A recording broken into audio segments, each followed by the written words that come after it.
While COVID-19 cases have passed the 1 million mark globally, the World Health Organization is concerned about the accelerating number of cases in Africa. More than 6,000 cases have been confirmed on the continent. The virus has claimed more than 50,000 lives around the world.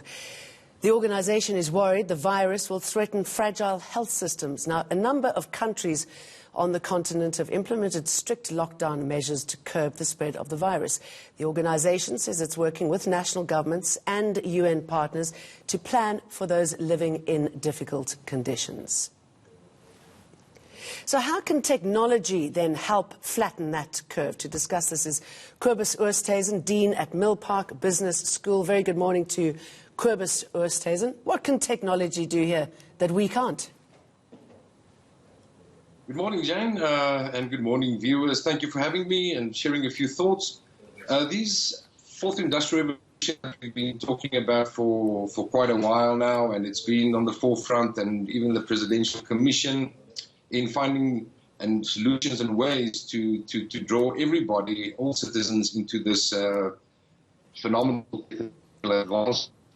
But now this knee-jerk reaction, this arrival of the COVID-19 that nobody expected, has kind of given us now an impetus. It's given us a push to quickening the adoption and the deployment of technologies in our daily lives, in our places of work, etc.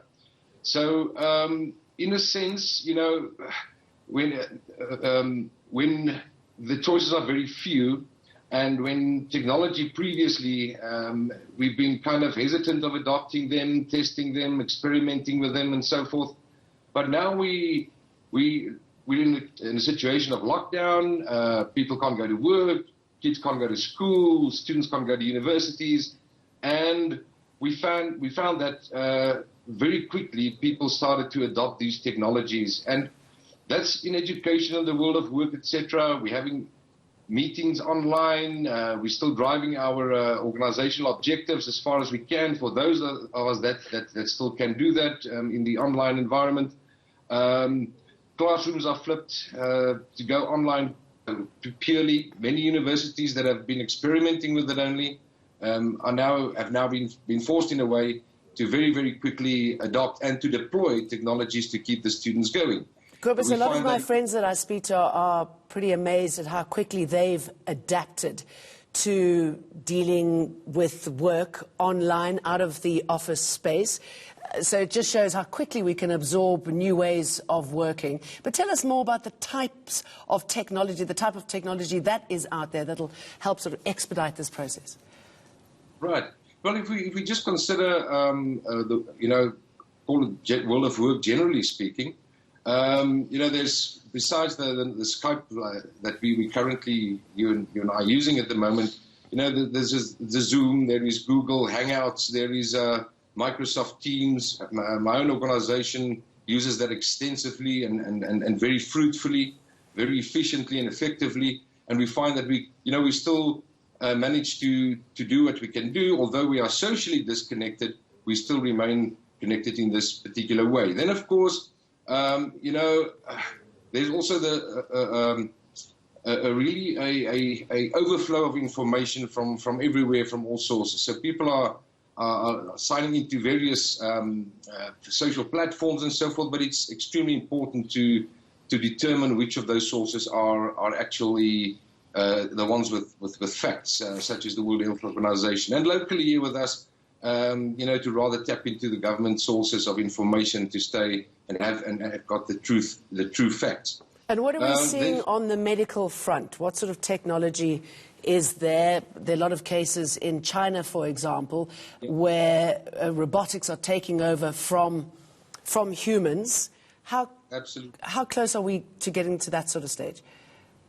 Well, Jen, in South Africa specifically, I'm convinced that we have the knowledge, we have the willpower to evaluate these technologies. And as you noted now, robotics that could be deployed very fruitfully, and there's experimentation going on at the moment in specifically the testing of of people, to prevent the actual physical contact between medical workers, health workers, and people who potentially could be infected by the disease. Then we also find that there are places that utilizing drone technology in the delivery of medicines and healthcare equipment to remote areas. And I'm just thinking of Kenya as an example. Then further, artificial intelligence is extensively being deployed in finding much quicker ways. And I just read yesterday